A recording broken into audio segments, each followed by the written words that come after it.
今天进化者栏目来了一位特殊的嘉宾。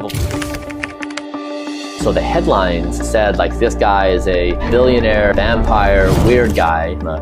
他想要逆转时间，享有永生。I hired a team of 30 doctors. It was $2 million a year. A year. I have become the healthiest person in the world.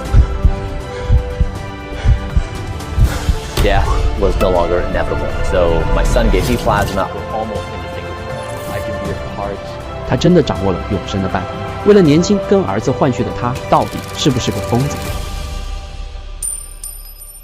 So with the plasma exchange, I did this for my father. So my father called me one day in a panic, and he said, I'm losing my mind and I'm unaware of it. And he said, I'm panicking, I can't lose my mind. And so I said, Dad, my scientific team and I, we were just evaluating a therapy called plasma exchange. So if you want to try it, I'm happy to help you out. And so I really did it for my father. And then my son was present when I had that conversation. He said, I'm willing to try it too. So my son gave me plasma. I gave my dad plasma. What a great experience. You feel the love? And so the headlines said like this guy is a billionaire, vampire, weird guy. But really it was an act of love where I was trying to take care of my father for his cognitive decline. 我都听说在硅谷 in Silicon Valley, many people do that. Yeah, and the results that my father experienced were great. And so he's 71. He was aging at the rate of a 71-year-old before the therapy. And after the therapy, his speed of aging reduced to 46. So it dropped by 25 years. He commented himself, he felt like a different person. His coworker. Lung age or heart age or brain age? Yeah, all of these were dramatically slowed that. So it was very efficacious for my father. 所以这其实不是一个让自己长生不老的故事，它是一个为了自己的父亲而做的一件事情。但是在网上有很多人会有很多的一些误解，所以听 Bryan 亲自来解释一下这个事情到底怎么回事。但是我还是依然非常好奇 ，Bryan 啊，多大的年龄 ？My chronological age is 47, but my biological age many. So I have a biological age for every organ in my body. So for example, my left ear is aged 64. My heart is 37. My diaphragm is age 18. 18. My cardiovascular ability is in the top 1.5% of 18-year-olds. It depends on how you weight them, but between late 20s, early 30s. 您能在47岁的这个生理学的年龄上能保持到今天30出头的这个年龄，太有别了不起。你是怎么会想到来给自己的年龄做这种逆转的？ So I was 43 years old. My health was in a really bad place. I had been an entrepreneur for 20 years. I sold my company, Braintree Venmo, that PayPal bought. I made $300 million. I had done so at the expense of my health. I didn't sleep well. I didn't eat well. I was 60 pounds heavier than I am now. So I was in a really bad state. So then I started the project. I hired a team of 30 doctors. When I started, it was $2 million a year. $2 million a year. And that was on the scientific team. And then we measured every organ in my body. We used imaging, we used blood tests, urine, saliva, stool, fitness tests, every test we could to get a biological age of every organ in my body as a baseline. And so I tried to create, I shared this openly with the whole world so everybody can examine my data, all medical professionals, everybody could see it. We reviewed all the scientific literature in existence on longevity. And we ranked all of it according to the best performing to the least performing. And then we applied all the science to my body, all the therapies. And we said, what happens? And we did this process again and again, measurement, therapy, data, measurement, therapy, data. And through this process over 4 years, I have become the healthiest person in the world. And my speed of aging has dropped from 1, which is like normal for my age, to 0.64. And so I've dramatically slowed down my speed of aging to where, normally somebody would celebrate a birthday every 12 months, but I'm every 19. So what if I can get it to 20 months and 21 and 22? The goal is to just slowly, incrementally roll our aging back. So pretty soon, we're extending more and more and our technologies get better and better. And so we just have to piece together these baby steps that we can see a horizon of new possibility. 我就特别想请教一个问题，对于我们一个大部分的普通人来说，他可能没有200万美金一年去解决这个问题，他有什么办法可以延缓自己的衰老？ I'll share a few things that are free, so they don't cost anything. Thank you. Okay, so what everyone can do, the best thing is to make sleep their #1 life priority. I totally agree. I have built my entire life around sleep. So that is the exact opposite. Current culture says you don't need sleep, or if you sleep, you're weak, or if you sleep, you're falling behind, or if you sleep, you're not going to be as successful. Those things are all untrue. You will be more successful. You will be happier. You will have more energy. You will be more youthful. You will be better. Sleep is the most powerful drug in existence. Totally. I wanted to demonstrate the power of sleep, and so I achieved the best sleep score in human history. 8 months of perfect sleep, 100% with a wearable, so it's all quantified. And so I did these 5 things. One is I had to remap my identity that I am a professional sleeper. So that means I take sleep seriously. I don't just show up to sleep when I have time. I don't push it aside if I have other things to do. Sleep is a top priority. Number 2 is the last meal of the day matters a lot. And so eat your last meal of the day at least 2 hours before your bedtime, and then try 3 hours, and then 4, and then 5. Slowly push it back, and you will see the further you push it back, the lower your resting heart rate will become, and the better your sleep will be. If you eat late at night or close to your bedtime, especially if you eat things like rice and noodles, which have a higher load for digestion, your heart rate will go up and your sleep will go down.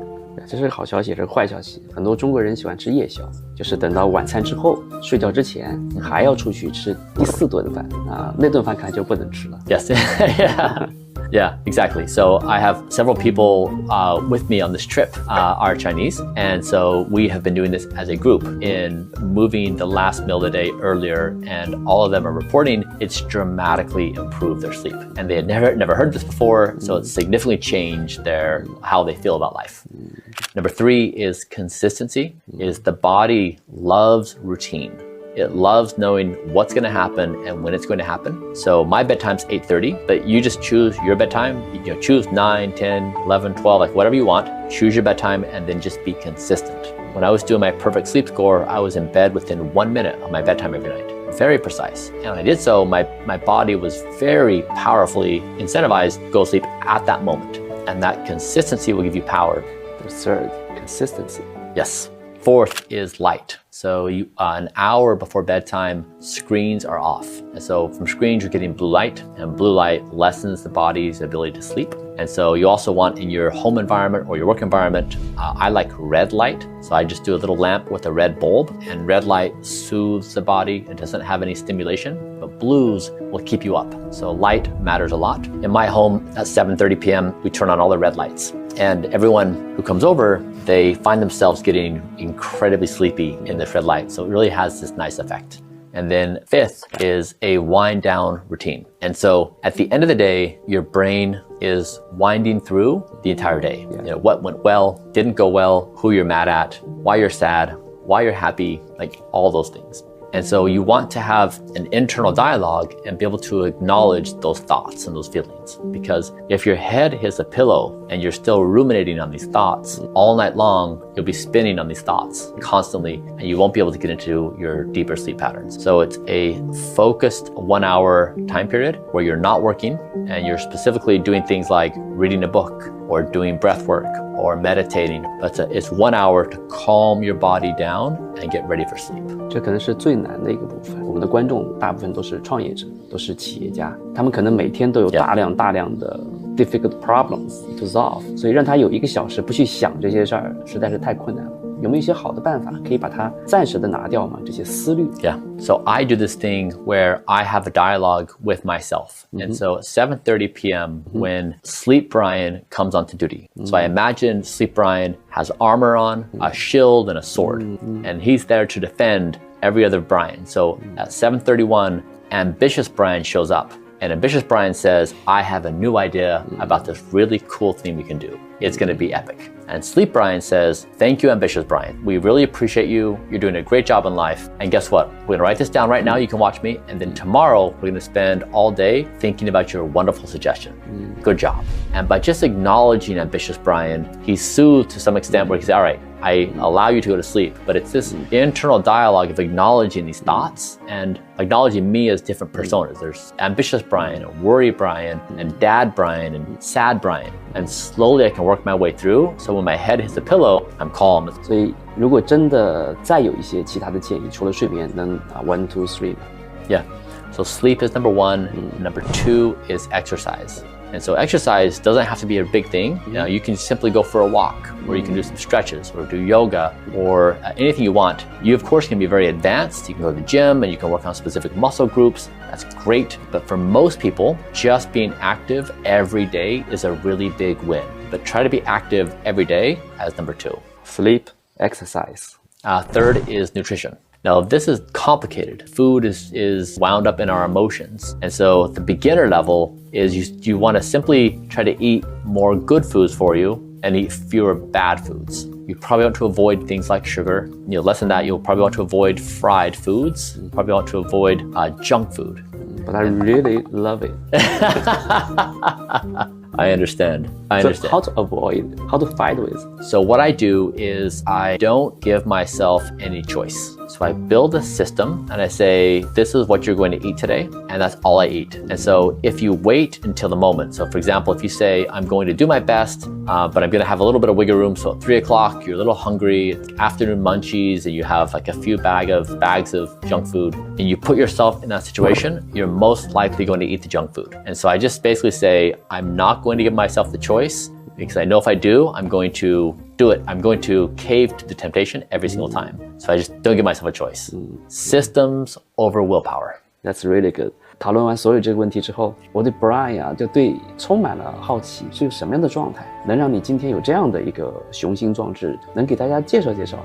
I grew up in a small community on a farm in the United States. It was a deeply religious community. I then was a missionary for that church in Ecuador. So I went from like a lower middle class family in the US to live among extreme poverty in Ecuador. So dirt floors, mud huts. And I came back to the United States, and that was such a formative experience for me. I came back and I said, I want to do something in life that improves the lives of people. That's how I want to spend my life. And specifically, I've read hundreds of biographies, and I really respect people in their time and place for doing impossibly hard things. Things that people in their time and place think are crazy or impossible. And so I want to do something that those that exist in the year 2500 will respect. So I don't care about anyone respecting me right now. I only care about people in the year 2500 to respect me. And so I want to play in that. And so that's what I'm doing now, is I'm trying to say, in the perspective of those that exist in the year 2500, they will say, of course, humans would have solved that death is no longer inevitable in the early 2020s. They would see that death was no longer inevitable. They were moving towards radically extending their lifespans. Of course, this transition would happen. And they'd say, and he saw it. And he actually developed a model and shared it with the world. So that's my goal, is move the human race forward in ways that allow us to thrive in ways we can't even imagine.